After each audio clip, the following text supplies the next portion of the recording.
Monday, May the 8th, 2000, Houston, Texas. Angel Maturino Resendez stands accused of being one of America's most terrifying serial killers. The man who became known as the Railroad Killer. I stared at him the whole time. I'm gonna remember your face. I'm not gonna forget it, because if I live through this, I will get you. The entire country is riveted as the defense claims their client is delusional, mentally ill, and not responsible for his actions, while the prosecution seeks the ultimate punishment.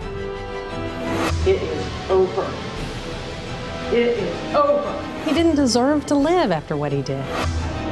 Is this man insane, or a cold, calculating killer? The trial will hinge on an extraordinary confrontation between the killer and his only surviving victim.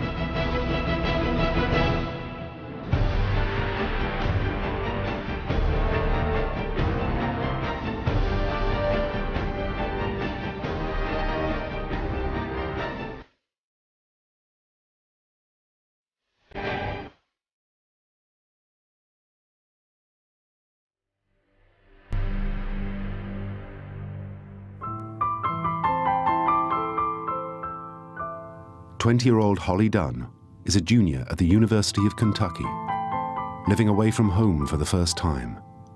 It's here she meets Chris Meyer. Chris Meyer was my very good friend. He was just the nicest, kindest man. We decided that we wanted to be more than friends, and we started dating, and we dated for about 3 months. Chris and I were attending a party. We decided that the party wasn't very fun, so we went to go take a walk by the railroad tracks.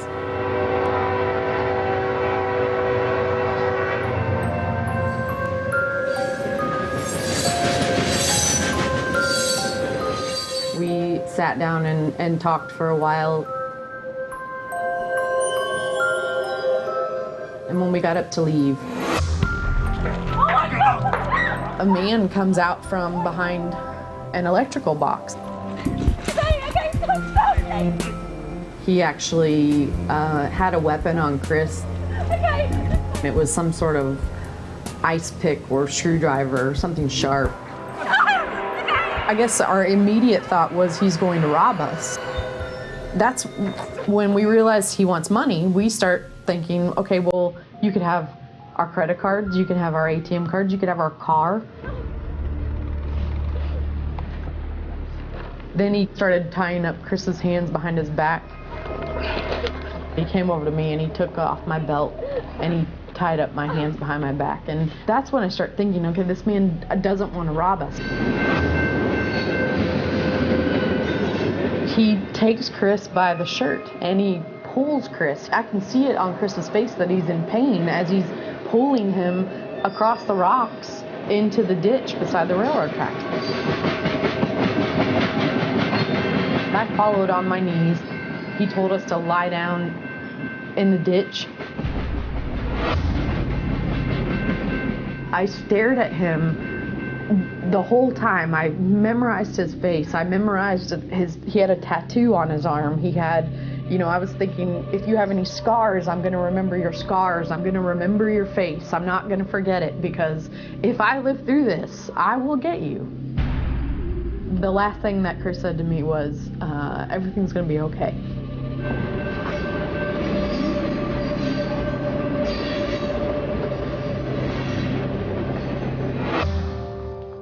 "4 hours later, Holly Dunn is at the University of Kentucky Hospital, fighting for her life. She had been raped, beaten, and left for dead. I had a broken jaw, a broken eye socket, and then large cuts in the back of my head that they had to staple shut. And then I had cuts on my face. Everyone was told not to talk about Chris to me. I just said, Chris is dead, isn't he? And my dad actually is the one that I said that to, and he was like, yes, he died. Lexington detectives visit Holly in hospital. Although still weak and traumatized, she provides a description of her attacker detailed enough for police to create a composite drawing of a man who she says had a Mexican accent. DNA from the rape is entered into a national database, but police find no match. Then, just over a year later, and 1,000 miles away in Houston, Texas, 39-year-old mother of two, Dr. Claudia Benton, is asleep at home a few days before Christmas.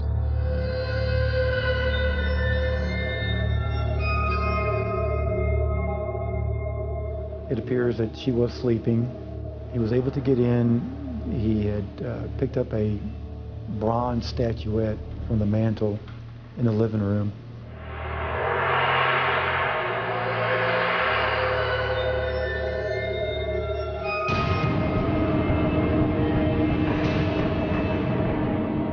He was relentless in beating her. The skull fractures themselves would have killed her.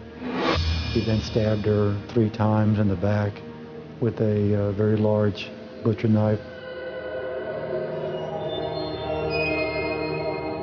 Dr. Benton was raped as she lay dead or dying.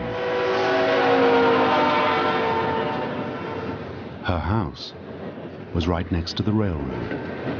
A train came by, and when that train came by, I could not hear myself think. It was so loud. I said, what a perfect cover for someone to get in the house without being heard.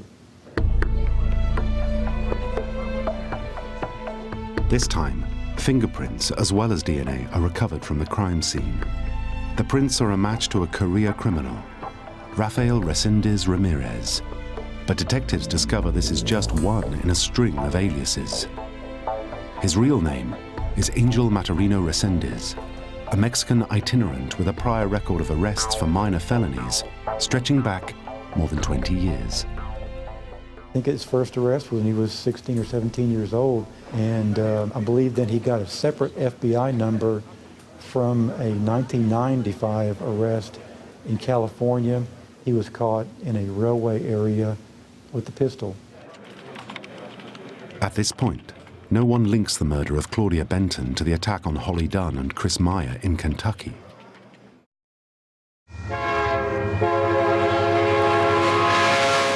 Then, a few months later, there's another murder in the small railway town of Weimar, Texas, 90 miles from Houston. The bodies of Pastor Norman Cernick and his wife Karen are found in their bed. They had been attacked with a sledgehammer while they slept. Karen had been sexually assaulted.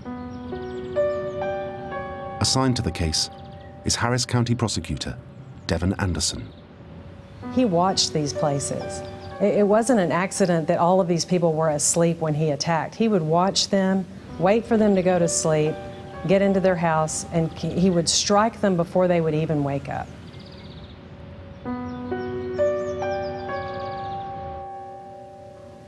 I thought, we have got to catch this guy. Norman and Karen Cernick, like Claudia Benton, lived right next to the railroad. Detectives don't think it's a coincidence. They contact other police forces searching for similar crimes and soon hear from Kentucky police. The DNA from the attack on Holly Dunn and Chris Meyer matches that from the Texas murders. This is a crucial breakthrough. With 4 murders in 2 states, the authorities realize they're dealing with a highly mobile serial killer.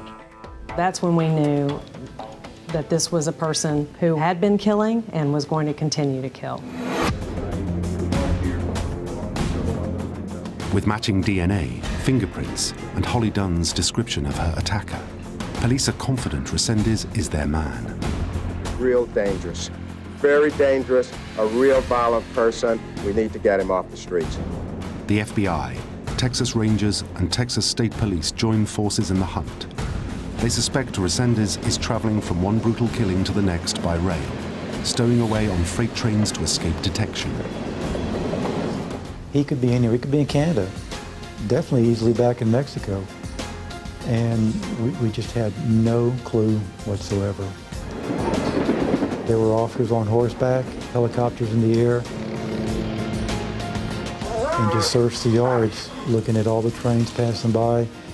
If there were people spotted on trains, trains would be stopped. It's a search made even more difficult because Resendez constantly alters his appearance. Everybody was scared. People were seeing him everywhere. Then, just a month after the Cerniks were found murdered, two people 90 miles apart are killed on the same day. In her Houston apartment close to the railroad tracks, Naomi Dominguez is found brutally bludgeoned to death with a pickaxe. Her killer steals her car, drives to Weimar, and kills 73-year-old Josephine Konvichka with the same weapon. He kept killing people. He would not stop. And his mode of transportation, using the railroads, was brilliant because they couldn't be monitored. I mean, there's thousands of trains and millions of miles of tracks all over the United States. Just a few days later, and 1,000 miles away in Illinois, he kills again. We're here today to announce that Rafael Resendez Ramirez has been elevated to the FBI's 10 most wanted list. It's now 2 years since the first murder. Authorities still have no idea where Resendez is, or even if he's still in the country. I felt so hopeless at the time, because if you're willing to sleep in a train and you're willing to sleep in a field, or you can stay lost for a long time, and I did not think we were ever going to catch him. But then, in June 1999, there's a dramatic breakthrough. Detectives discover Resendez has a sister in the US and persuade her to try to get him to turn himself in. Incredibly, after agreeing to a deal that includes family visiting rights and access to a psychological evaluation, on July the 13th, Resendez walks across a bridge linking Mexico with Texas and into custody. The surrender was voluntary and is something that he did on his own, and it was also the wishes of his family. I have never felt such relief in my entire life, and I probably never will again. Just thank God.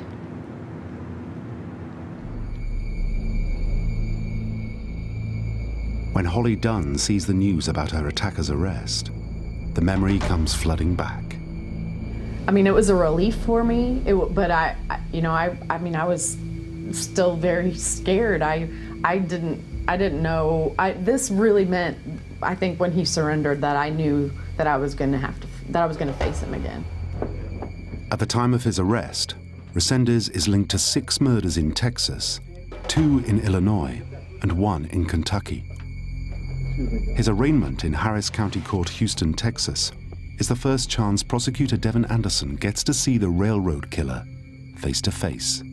He was shackled, his ankles and his hands. He was probably about 5'5", not a tall guy, but his forearms were ropey, with muscles. He was really scary, even though he was small. You could feel he was dangerous. He was a dangerous person. He looked like a wild animal who had been caught. Because of the strength of the forensic evidence linking Resendez to the killing of Claudia Benton, the prosecution decides to concentrate all their efforts on this one murder. If successful, it could be all they need to secure the death penalty. Yes, sir. Can all this be done very quickly so that I can say that I'm guilty? All right. Resendez pleads guilty to killing Dr. Benton. From now on, the trial will hinge on one question. Is Resendez evil or crazy? His defense will try to show he is legally insane.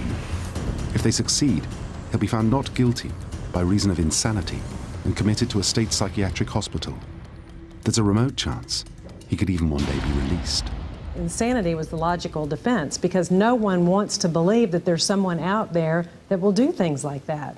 That was the thing that worried me the most about the case, was that jurors would just throw up their hands and say, Nobody in their right mind could do what he does. A verdict of insanity and a life sentence is what the prosecution is determined to avoid. The thing about a life sentence with Resendez would have been, he would have enjoyed it. He would have enjoyed it. I mean, he would have had pen pals, he would have given interviews if they had let him. I mean, he would have loved it. And I knew that. And he didn't deserve to live after what he did. He just didn't. He caused so much pain and so much heartache and so much terror that it just, that's what the whole focus of the trial, it had to be.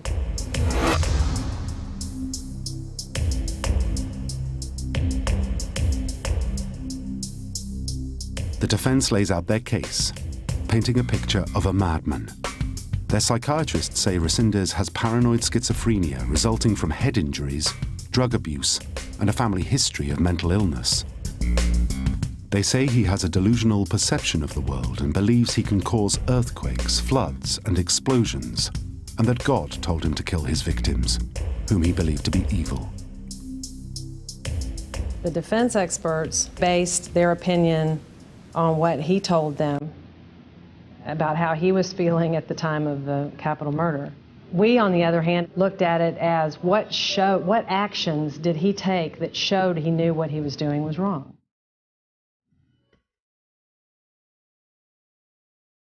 When it's the prosecution's turn, they must produce evidence that Resendez wasn't insane, but a cold, calculating murderer. To do this, they pick apart every detail of his crimes. They show how he used the railroad so effectively to move around and evade capture. They suggest he stole items from his victims not to keep as bizarre trophies, but so that he could sell them. He made a living off stealing people's things and having his wife sell them in Mexico. That was his job. And then his recreation was killing the people who lived in the house. They present evidence of his meticulous methodology, how he carefully selected his victims, sneaking up on them when they were most vulnerable. After killing Naomi Dominguez and stealing her car and driving it up to Mrs. Konvichka's house, he undid the light in her car so when he opened the door it wouldn't come on. That's who we were dealing with, someone who really knew how to sneak around, who really knew how to avoid detection. And the prosecution had one very enlightening witness. The best piece of evidence we had for his sanity was a prisoner from Florida who spent a lot of time with him in the law library researching the issue of insanity and helping other inmates raise that issue in their cases. So to me, it was like this when the defense experts would start talking. He was a very intelligent person who worked the system and knew exactly what kinds of things to say to get that defense to work.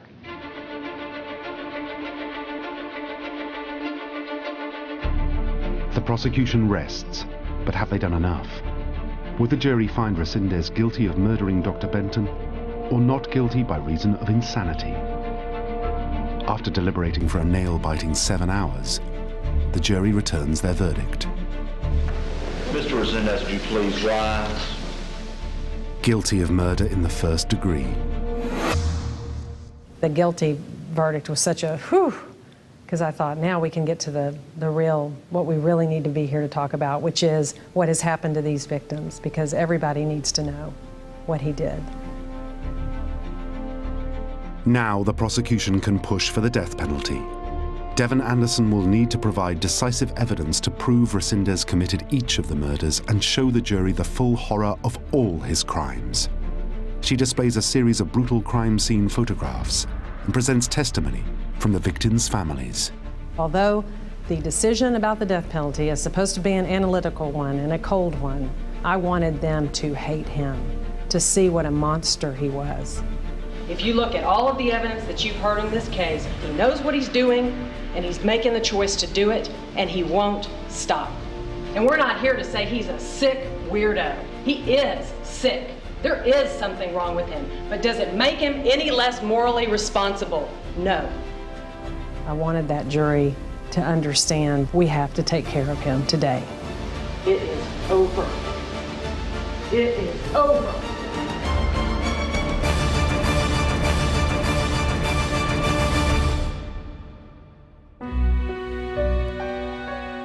But there's one final witness who needs to appear. 3 years after she was attacked, it's Holly Dunn's turn to testify as the only surviving victim.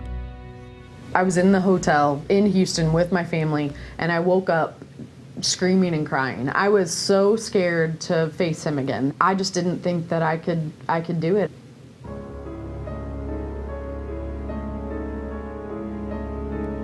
I remember Devin telling me, I'm sitting in like the waiting room about to go into the courtroom.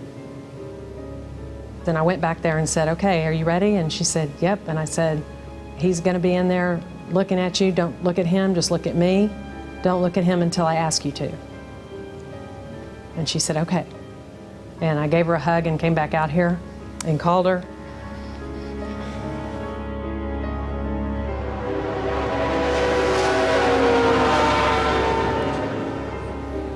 When I went into the courtroom, I sat down in the chair to testify.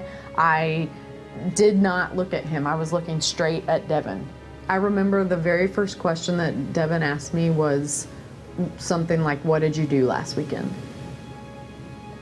I was really excited to say, I graduated from college. To me, I was saying to him, you didn't destroy me. I just graduated from college. And then I went into the details of that night.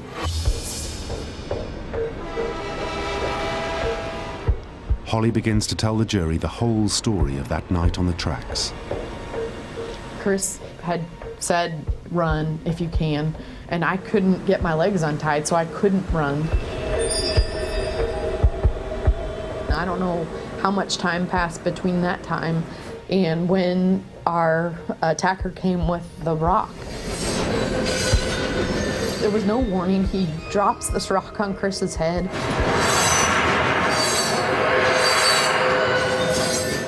I'm just thinking, what just happened? I mean, how did this, what, you know, I don't even know what just happened.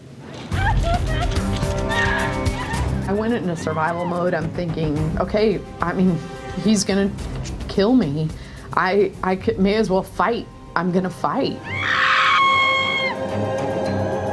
He unties my feet and climbs on top of me, and I start to kick and scream and hit him, but he held that knife or ice pick or whatever, and he just said, look how easily I could kill you.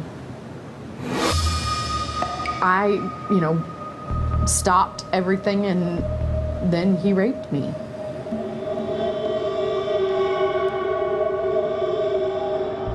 And Resendez had no intention of leaving a witness.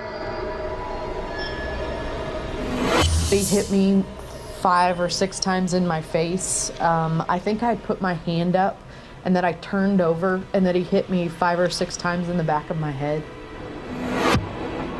He hit me hard. He was trying to kill me. I think I laid there and he thought I was dead.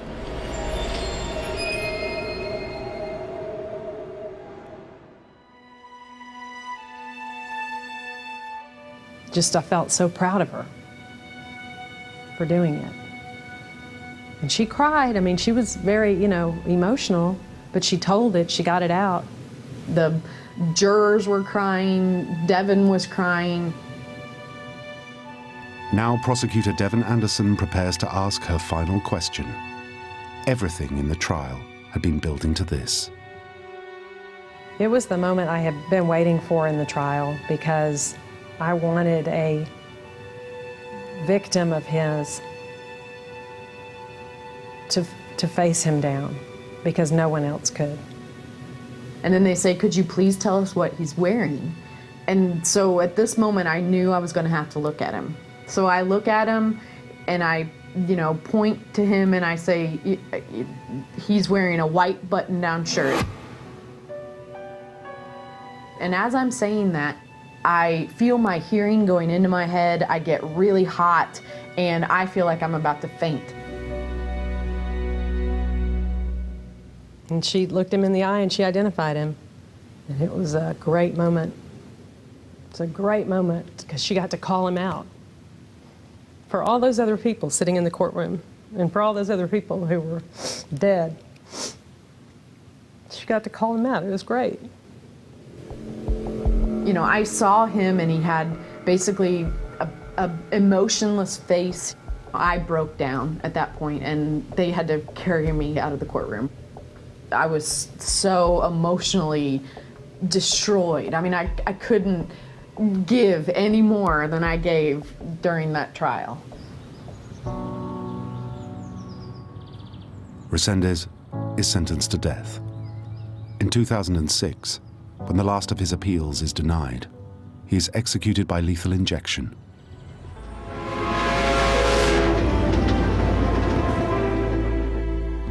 Today, Holly Dunn runs Holly's House, an organization that helps victims of violent crime. It happened and I have to live with it for the rest of my life. But this event does not define me. How I live now is for all the victims and especially for Chris, but for all of Resendez's victims, because those loved ones aren't here anymore. I've been given a second chance and I want to live life to the fullest.